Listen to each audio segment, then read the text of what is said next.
La nuova ordinanza del Veneto presentata oggi da Zaia, da lunedì stop all'obbligo di mascherina all'aperto, resterà quello nei luoghi chiusi, stop anche ai guanti, cambiano le distanze per gli ombrelloni nel litorale.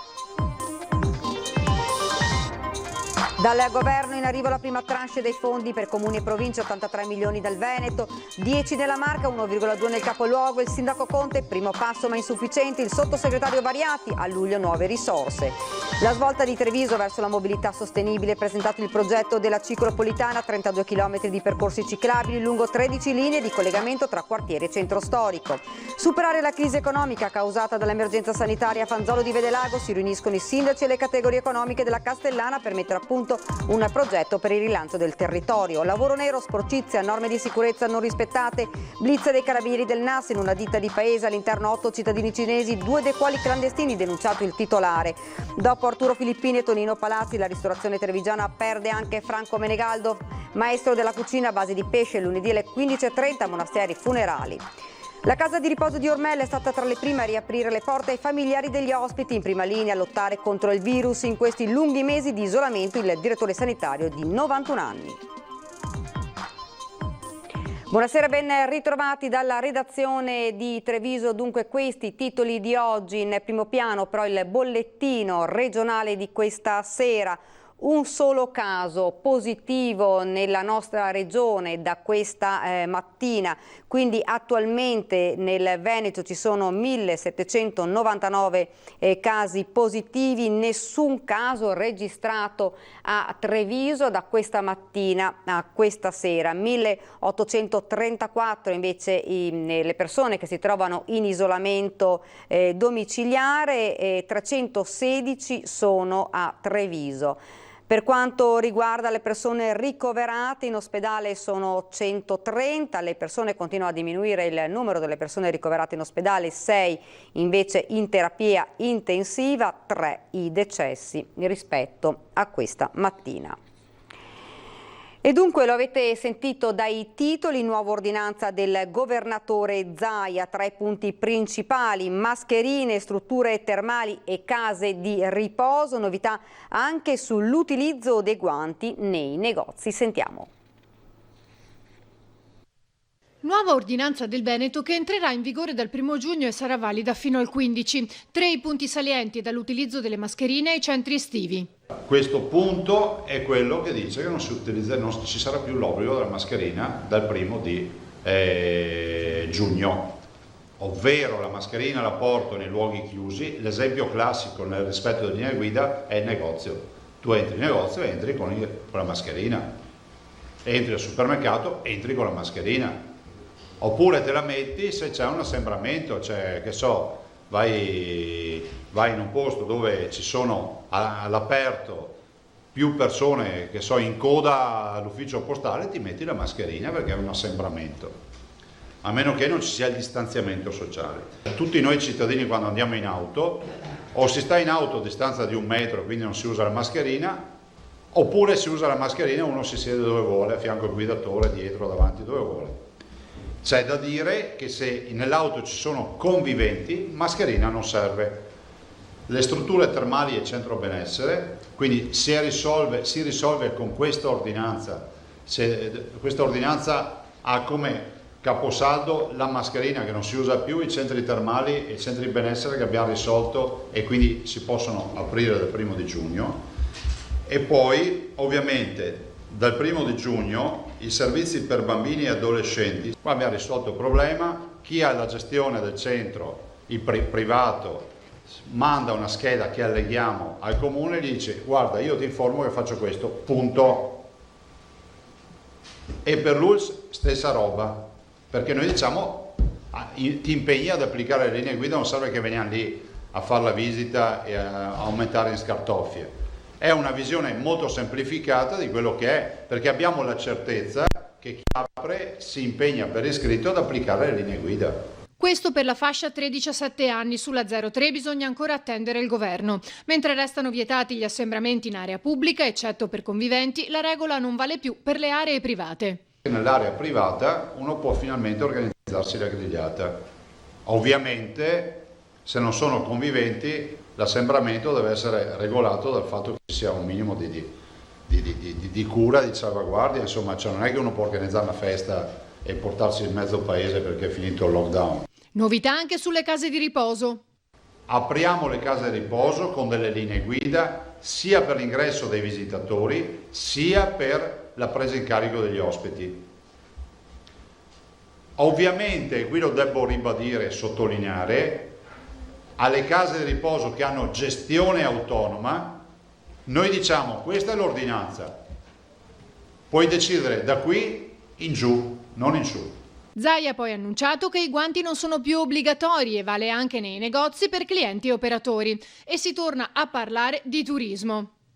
Cioè voi dovete spiegarmi come possa il Veneto accettare che ci sia la Svizzera che considera gli italiani degli appestati. E questo è il dato di fatto. La Svizzera dal 6 giugno apre a tutti tranne che all'Italia. Che ci siano altre realtà come la Croazia che vanno ancora in questa direzione. Io penso che qui l'unica soluzione non sia quella di guerreggiare o di fare cagnara, ma sia quella di far valere la vera diplomazia. Questo è un problema del Ministero degli Esteri. Non esiste che qualcuno ci cataloghi come la One d'Europa, perché noi abbiamo rispetto agli altri solo un problema, che abbiamo avuto l'infezione prima degli altri. Stanno arrivando i fondi del governo per gli enti locali. Tra comuni e provincia per la Marca è stato stanziato un anticipo di 10 milioni di euro, primo passo positivo, ma insufficiente secondo il sindaco e presidente ANCI Conte. È già prevista a luglio un'integrazione, replica il sottosegretario all'interno Variati. È di 7 milioni e 900 mila euro la cifra che spetta ai comuni trevigiani relativamente all'anticipo dei fondi che il governo ha stanziato a favore degli enti locali alle prese con i mancati gettiti causati dall'emergenza Covid. È di 2 milioni e 100 mila euro invece il contributo per l'ente provincia, per un totale per la Marca di 10 milioni. I comuni hanno incassato 70 milioni di euro e le province venete 13 milioni di euro come prima tranche, a cui ne seguirà un'altra fra un mese, poco più del doppio. E questo per dare respiro ai sindaci che devono poter proseguire nelle attività ordinarie che i comuni fanno al servizio dei cittadini.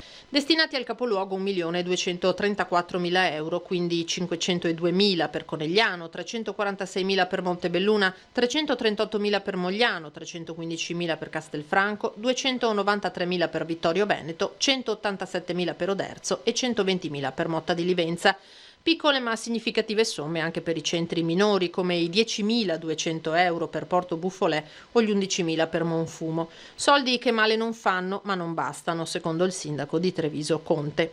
Un primo passo sicuramente importante, un primo passo insufficiente che però ci dà speranza sul proseguio appunto di questi rapporti con lo Stato. Ricordo però che il Comune di Treviso, le perdite ad oggi quantificate vanno dai 10 ai 12 milioni, quindi non può di certo essere questo 1,2 milioni a sopperire alle mancate entrate causa Covid.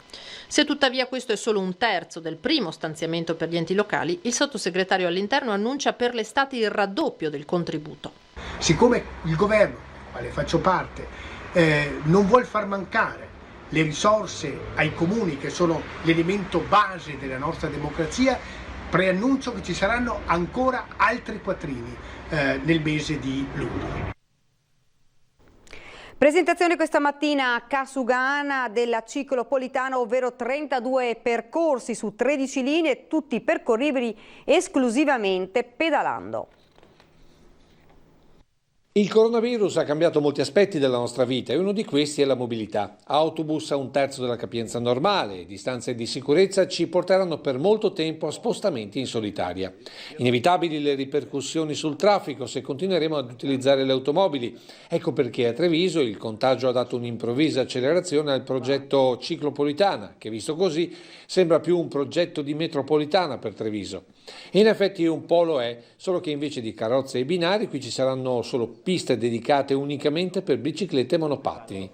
Ecco perché il progetto si chiama ciclopolitana, ovvero 13 linee per un totale di 32 chilometri. E per chi pensa sia l'ennesimo progetto di pista ciclabile a Treviso, il vice sindaco risponde così. Stiamo parlando di una completa e autonoma rete di strade per biciclette che rispondono esattamente alle dinamiche delle metropolitane o delle autostrade. Attraverso la ciclopolitana si potranno percorrere le strade dai quartieri al centro e dal centro ai quartieri in sicurezza, con un modo chiaro, con delle piste colorate, evidenziate, come se stessimo realmente percorrendo un'autostrada per biciclette. Progetto che però va già a scontrarsi con la disillusione di molti cittadini legata alla ciclabile contestata per la pericolosità di Viale Vittorio Veneto, ai continui contrasti con chi passeggia sulle ciclopedonali, per non dire degli scossoni regalati dal Porfido con avvallamenti di Viale Cesare Battisti, solo per fare alcuni esempi. La ciclopolitana deve essere assolutamente liscia, lineare, continuamente manutenuta, e faremo anche in modo di creare un'app attraverso cui i ciclisti, coloro che la utilizzeranno, potranno in tempo reale mandare al comune le segnalazioni dei tratti della ciclopolitana che hanno bisogno di manutenzione. 30.000 euro il primo investimento per un progetto che potrà attingere a fondi europei, considerando che trae ispirazione da città come Tel Aviv o Copenaghen. Capitolo bike sharing, ovvero depositi e biciclette da utilizzare per gli spostamenti. Qui l'innovazione è la trazione elettrica. Il sistema del bike sharing, proprio alla luce della ciclopolitana, sarà completamente rivisto con un nuovo parco di biciclette, anche elettriche e anche i monopattini, quindi anche chi non è della città o non ha la bicicletta propria qui in città potrà tranquillamente utilizzare con un sistema semplicissimo di app la bicicletta pubblica. E a Treviso siamo al primo fine settimana con l'ampliamento dei plateatici, più spazio per bar e ristoranti all'aperto per compensare in parte la riduzione dei coperti all'interno. Tutto bene quindi? Non proprio, come ci racconta il prossimo servizio. Adesso aspettiamo un riscontro più favorevole da parte della gente, che la gente ci cominci a uscire di più, e noi siamo qui. I posti ci sono, quello che manca ancora è la gente. E questa è la situazione della maggioranza dei locali a Treviso, che si apprestano ad affrontare il primo fine settimana con l'aumento dei posti all'esterno. Il termine corretto è plateatici, che ognuno ha interpretato a seconda della situazione. Qui siamo al Portico Oscuro, dove è arrivata la pizza oltre 70 anni fa e mai si sarebbero pensati di mettere tavoli e sedie lungo il canale dei Buranelli. Diciamo che con il plateatico che ci hanno concesso il Comune di Treviso qua, diciamo che ci ha dato una mano. Però la gente ancora, da quello che vedo, ha ancora molta paura a andare sui locali e rimanere al chiuso praticamente. Poi c'è chi l'occasione non l'ha proprio sfruttata. No, non abbiamo chiesto più spazio, ci basta questo, perché ci basta questo che abbiamo. Quello che invece è arrivato a tutti è stata la dilazione sulle tasse. È arrivata in automatico da parte del Comune la dilazione di pagamento. E diciamo che adesso come adesso le cose stanno andando non bene, però diciamo meglio di quello che ci aspettavamo. Insomma, un supporto alla ristorazione sembra proprio sia arrivato, ma tutti ora sperano, oltre che sul ritorno dei clienti, anche a tante giornate senza pioggia. Abbiamo aperto oggi, totalizzato ben 0 coperti, ma del resto era abbastanza come da previsione, nulla di che. Però siete ottimisti? Assolutamente, sempre. Secondo voi i più posti in più all'esterno servono? Visto che avete l'esperienza del plateatico. Allora, decisamente sì, chiaro che dobbiamo sempre fare i conti con quello che il cielo dona, quindi speriamo in un'estate di pieno sole. E poi c'è chi i posti li metterà dopo il 3 di giugno. Aspetto, sì, perché è inutile mettere tanti tavolini se non c'è le persone, insomma. Ripartire dopo la grave crisi che ha messo in ginocchio imprese e aziende di ogni tipo, così Confartigianato di Castelfranco ha organizzato una tavola rotonda con un obiettivo apertamente il punto di partenza.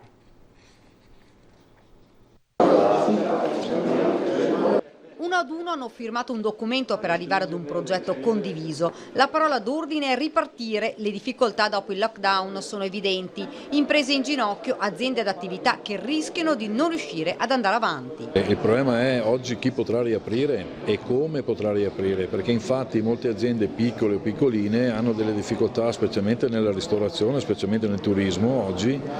Non hanno le condizioni economiche per poter riaprire e lavorare con metà del fatturato, questo non li fa stare in piedi. Così istituzioni, associazioni di categoria e sindaci della Castellana hanno deciso di trovarsi per mettere a punto un progetto. Abbiamo voluto istituire un comitato perenne, in maniera tale che ci permetta anche a trovare delle soluzioni che possono risolvere i vari problemi sia delle istituzioni sia delle amministrazioni comunali e possono portare positività al territorio della Castellana. A questo tavolo è emerso che tutti gli enti locali hanno volontà di essere vicini all'impresa, al mondo dell'impresa, a tutti, a sostenere la ripresa compatibilmente con le proprie disponibilità. Uniti per ripartire, la strada è lunga ma dobbiamo essere uniti, ha detto. L'intento è proprio quello di avere una macro strategia comune che arrivi agli obiettivi, quindi in termini di iniziative o di sostegno alle attività produttive cercheremo di remare tutte nella stessa direzione. È stata gestita l'emergenza, ma ora il lavoro da fare è davvero tanto, dobbiamo stare a fianco delle imprese.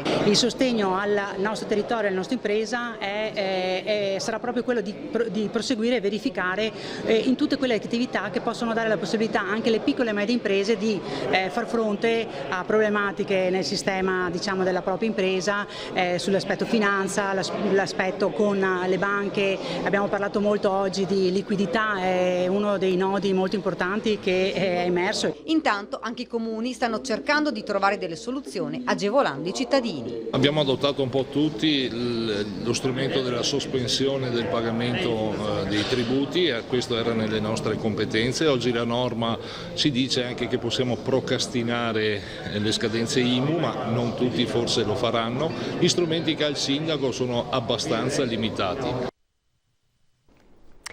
Ed ora a Treviso, con il Consiglio Comunale di ieri sera al Palazzo dei 300, sicuramente il momento più importante è stata la relazione del direttore generale dell'ULSS 2, Francesco Benazzi, che ha ripercorso tutte le fasi del contagio e ha terminato il suo discorso con un monito. Ogni volta che la racconta, che cosa si sente dentro? È un bel vuoto, non ho dormito per diverse notti pensando a questo, perché poi quello che ci chiedevamo, credo i colleghi ma anch'io, è abbiamo fatto tutto quello che era possibile fare. E questi sono stati i sentimenti che anche davanti al Consiglio Comunale di Treviso il direttore generale dell'ULSS 2 ha voluto raccontare. Dal primo caso innescato dalla badante di una signora alla considerazione che con il coronavirus dovremo convivere per almeno 2 anni. Ed è stato forse il momento più intenso della prima assemblea cittadina non virtuale della fase 2 del contagio. Abbiamo voluto stringerci in un abbraccio virtuale, cioè abbiamo portato l'abbraccio, il ringraziamento della comunità attraverso il Consiglio Comunale a Benazzi e a tutti gli operatori, i medici, gli infermieri e tutte quelle persone che in questa quarantena non si sono fermate e hanno continuato a lavorare. Un consiglio comunale con consiglieri distanziati e numero chiuso per cittadini e spazi ben definiti. Per tutti un ritorno alla democrazia vera e non virtuale. Beh, è una bella sensazione perché dà l'idea che tutto si sia un po' risolto e quindi poi il contatto umano è molto diverso, anche le discussioni, averle vis-à-vis sono discussioni più belle. Dal vivo ne guadagna la democrazia ma anche la politica? Per me sì, perché con il discorso digitale bisogna stare attenti, bisogna fare veloci con sì, appunto, la linea che va, che viene, magari alcuni non sentono, altri sentono. Cioè, conviene sempre farlo di persona. Discussione su alcuni temi del giorno dedicati ai cantieri attivati dalla Giunta in queste settimane, ma anche al tema della violenza domestica. Ma soprattutto è comunque rimasto l'intervento del direttore Benazzi, che al termine ha lanciato un monito dal Palazzo dei 300 per tutta la cittadinanza. Virus subdolo, c'è da aspettarsi che ritorni? Sicuramente sì, lo dico con molta franchezza sì. Dipende molto da noi, cioè dai nostri comportamenti. Ed ora ad Ormelle, dove la locale casa di riposo è stata tra le prime a riaprire le porte ai familiari dopo oltre 3 mesi dall'inizio del coronavirus, a stabilire le regole, come combattere sul fronte prevenzione la lunga esperienza del direttore sanitario che definisce così il virus. Questo nemico così subdolo e così vigliacco che combatte soprattutto le persone che sono più deboli. Il coronavirus definito dal decano dei direttori sanitari, sicuramente della Marca e del Veneto, perché il dottor Bordin ha superato la soglia dei 91 anni, ma continua il suo impegno all'interno della casa di riposo Luigi Augusta di Ormelle. Una battaglia che continua a combattere in prima linea perché dall'inizio del contagio il direttore non è più tornato a casa. Voglio precisare che noi il 24 di febbraio abbiamo chiuso le porte e dal 24 di febbraio fino ad ora siamo rimasti chiusi. Noi abbiamo avuto incontri ed scontri con il coronavirus e siamo in un'attività di protezione e di prevenzione di tipo preciso e costante. Un bene preziosissimo, il dottor Bordin, sottolineano dalla dirigenza della casa di riposo, perché coniuga conoscenza ed esperienza, ma anche, forte dei suoi 91 anni, la consapevolezza dei bisogni della terza età. Ci siamo sempre preoccupati della salute e delle malattie di queste persone. Adesso ci preoccupiamo anche dello stato affettivo, dello stato relazionale, che è una cosa fondamentale ed importante. Motivo per il quale l'impegno del direttore sanitario nel stabilire regole e comportamenti è stato pressoché immediato, portando la casa di riposo ad essere una tra le prime a riattivare, seppur con qualche limite, le visite ai familiari. Abbiamo organizzato, distanziandole uno dall'altro, separandole e proteggendole con il plexiglass, unica porta d'ingresso e un'altra diversa porta di uscita. All'ingresso il familiare deve presentarsi con la mascherina e con i guanti, ci sono i mezzi di disinfezione, di igienizzazione, devono presentare l'autocertificazione nella quale dichiarano che non hanno avuto contatti, che non hanno avuto nessuna patologia che ha a che vedere con il coronavirus. Tutto questo sotto lo sguardo vigile ma discreto del dottor Bordin, quello più presente del personale sanitario, mentre ospiti e familiari finalmente tornano a parlarsi dal vivo. È bellissimo, è bellissimo. Siamo alla cronaca, lavoro nero, sporcizia, norme di sicurezza non rispettate, quanto hanno trovato i carabinieri del NAS intervenuti insieme ai colleghi della compagnia di Montebelluna in una ditta tessile di abbigliamento di paese. All'interno 8 cittadini cinesi al lavoro, in locali risultati in pessime condizioni igienico-sanitarie. Di questi 2 sono risultati clandestini e privi di contratto. Il titolare, un cittadino cinese di 36 anni, è stato denunciato per violazione delle norme relative alla sicurezza sui luoghi di lavoro e per aver impiegato manodopera clandestina. Una parte dell'immobile era diventata la casa degli operai, con stanze da letto, cucina, lavanderia, con una serie di pericolose modifiche all'impianto elettrico e la rimozione delle porte tagliafuoco. Il sindaco ha emesso un'ordinanza di sgombero dell'edificio per l'adeguamento igienico-sanitario e la messa in sicurezza. 120 quintali per ettaro con supero del 20%, questa è la decisione presa dal Consorzio Superiore Conegliano Valdobbiadene per la produzione di quest'anno e per una decisione che accontenta quasi tutti i produttori delle rive eroiche. L'altra invece li scontenta profondamente. La vendemmia 2020 non sarà commercializzabile prima del 1 gennaio 2021, una decisione che farà discutere come il tema del Prosecco Rosé presentato nei giorni scorsi dal Consorzio Prosecco DOC, un prodotto che rischia di dividere ancora di più i produttori di pianura e quelli di collina. È una scelta che hanno fatto quelli della DOC della pianura che io onestamente non condivido. E con i consiglieri del consorzio ci sono gran parte dei produttori del Conegliano Valdobbiadene, tutti sostanzialmente per la medesima motivazione. Sono dispiaciuto perché andare a sporcare un vitigno a bacca bianca e tagliarlo, che prima sembrava fosse il Pinot Nero, che tra l'altro io posso dirlo che ho fatto delle prove, se si fa una colorazione di rosé con il Pinot Nero non viene neanche ramato, per cui adesso avranno introdotto altri vitigni per dare un po' di colore, tra virgolette. Per me è solo una cosa speculativa e basta. Parole destinate a dividere ulteriormente i consorzi del Prosecco di Marca. Il Prosecco Rosé è di fatto una variante del disciplinare di produzione del Prosecco DOC, approvato dal Ministero delle Politiche Agricole. Ora il consorzio, presieduto da Stefano Zanetti, attende il decreto ministeriale e la successiva pubblicazione nella Gazzetta Ufficiale dell'Unione Europea. Ma per i produttori del superiore questa scelta conferma la spaccatura sempre più evidente con il Prosecco di pianura. E qui tornano i temi come la cancellazione del termine Prosecco sulle bottiglie di collina per definire due filosofie distinte e sempre più distanti. Di loro si parla di business, hanno trovato un modo per fare molte bottiglie in più, noi lavoriamo per un prodotto, lavoriamo per una viticoltura che ha sede qui a Valdobbiadene da molto tempo. Diversità di territorio che significa diversa produzione e prezzo alla vendita in una competizione destinata, se non ci saranno interventi autorevoli, a inacidirsi. E la considerazione sul prodotto non è che il primo segnale in tal senso. A livello del Prosecco DOC si parla di numeri, si parla di business, a livello invece della DOCG Conegliano Valdobbiadene si parla di tradizione, di terroir, di generazioni che si tramandano l'arte della viticoltura e della vinificazione.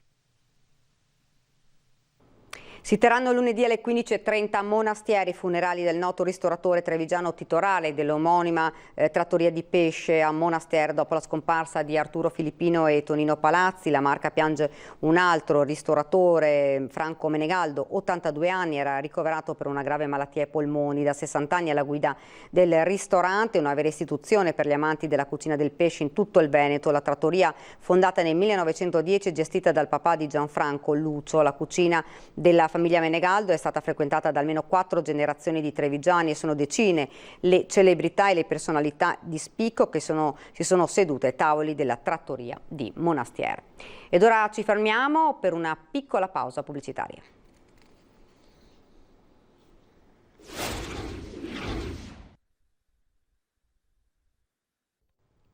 Rieccoci nuovamente in studio con l'edizione trevigiana. Dunque, che tempo farà nel weekend? Lo vediamo con il generale Iannicelli.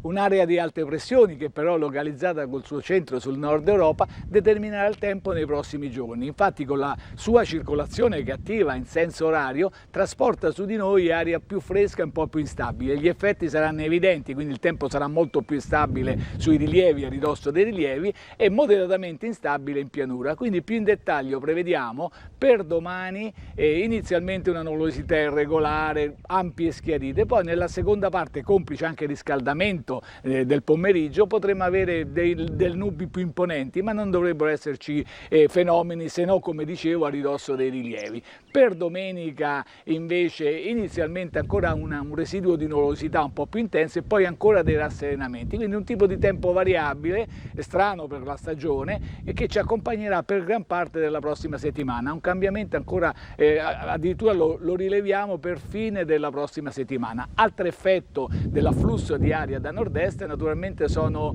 le temperature che non crescono come il dovuto e quindi addirittura tendono a diminuire, quindi prevediamo le minime addirittura per le prossime ore 11-12 gradi che sono basse, le massime intorno a 21-22 gradi che anche queste sono al di sotto della media. Poi però già da martedì, mercoledì continueranno a ricrescere e si porteranno dai 24-25 gradi.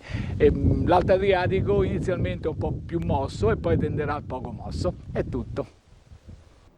Ed ora siamo alla nostra pagina da Belluno e provincia.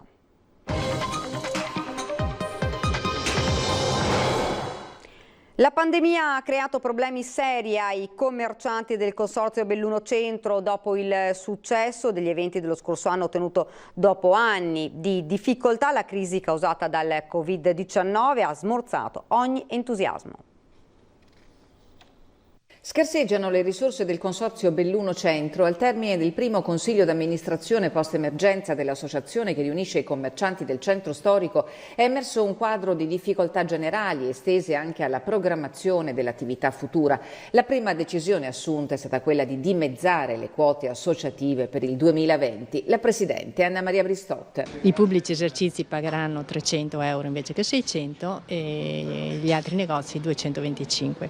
Quindi abbiamo poche risorse. L'anno scorso il Consorzio aveva potuto fare affidamento sui finanziamenti GAL della Camera di Commercio, oltre agli sponsor privati. La pandemia ha sparigliato le carte in tavola e frenato l'entusiasmo del successo senza precedenti ottenuto grazie all'impegno collettivo che ha fatto rivivere il centro cittadino dopo anni di difficoltà. Delle 3 più grosse iniziative promosse dai commercianti del centro di Belluno, al momento potrebbero essere confermati giovedì di sera, tradizionale appuntamento estivo, con partenza anticipata a metà giugno fino a tutto il periodo dei saldi, il cui inizio è stato posticipato ad agosto.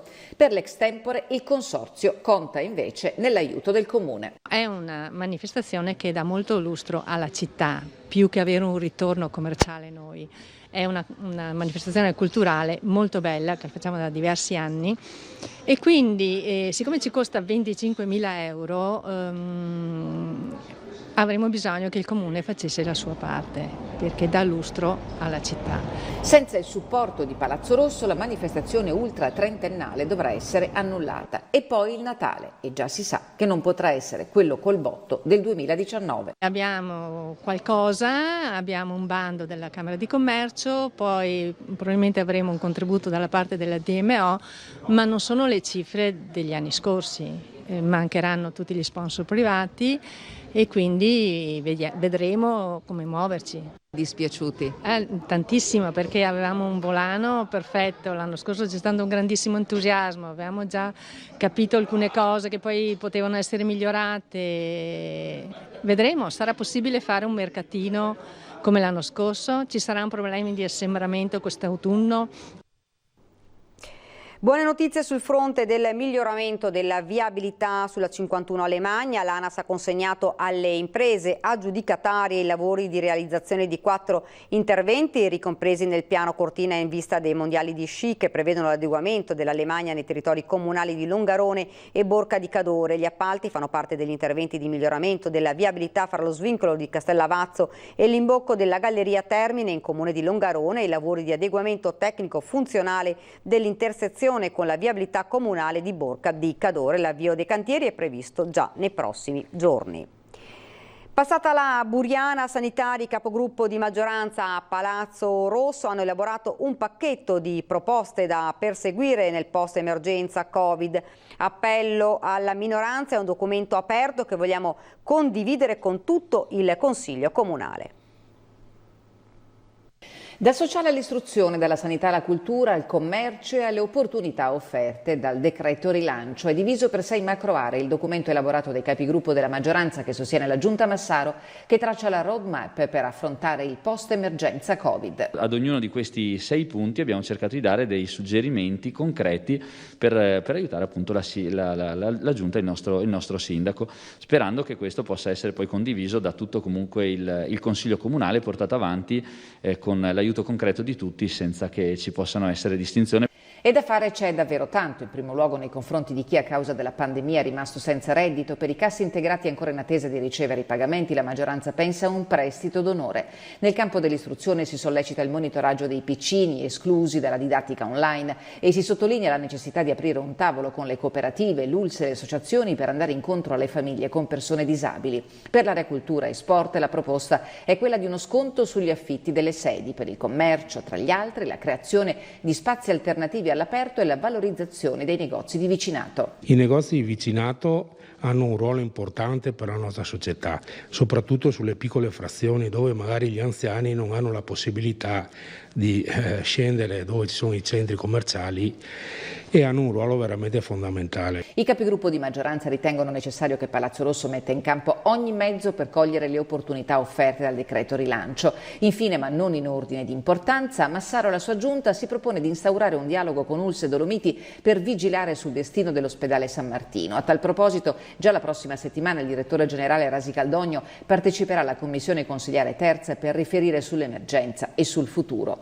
Un piano corposo e puntuale che però non è un out-out al sindaco, assicura la maggioranza, che ha avuto garanzie precise sulla continuità fino a fine mandato del sindaco Massaro. In questo momento le forze politiche in campo di maggioranza e di minoranza, piuttosto che anche tutte le componenti della società civile, sono esortate a mettere in campo le idee e anche la propria professionalità per cercare di andare avanti e superare questa fase di emergenza. Il Palio di Feltre 2020 non si farà. Le linee guida emanate dalla conferenza Stato-Regioni ha costretto il Consiglio direttivo dell'organizzazione ad annullare l'evento agostano. Troppe le prescrizioni previste che risultano insostenibili al momento per le grosse manifestazioni.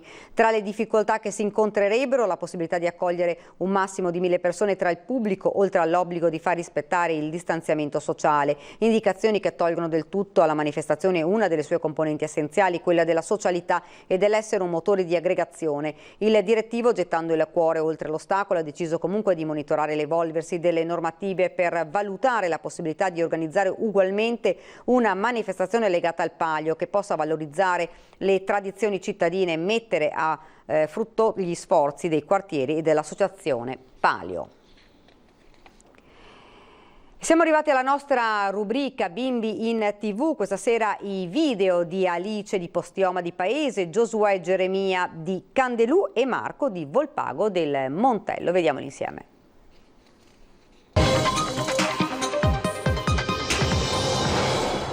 State tutto l'anno e all'improvviso eccola qua. Lei partita vista per le spiagge e sono solo oggi in città. Andrà tutto male al coronavirus, mentre noi andrà tutto bene. Ciao Zaya, noi siamo due fratelli. Io sono Giosuè. Io sono Geremia. Abbiamo restrellato, imballato questo fieno e spero che il contadino ci dia 1 litro di latte. Ciao Zaya, buon lavoro. Spero che andrà tutto bene. Ciao. Ciao. E allora continuate a mandarci i vostri video con Bimbi in TV, vi chiediamo di mandarci via WhatsApp al numero 351 1755 340, ve lo ripeto 351 1755 340, non delle semplici foto ma dei brevi video, possibilmente in orizzontale, storie, giochi e passatempo dei nostri bambini che potranno così diventare, se lo vorrete, energia per tutti. Siamo arrivati al termine di questa edizione del nostro telegiornale, vi ricordo fra qualche minuto l'edizione straordinaria dei nostri notiziari. Grazie davvero per averci seguito e vi lascio alle previsioni del tempo.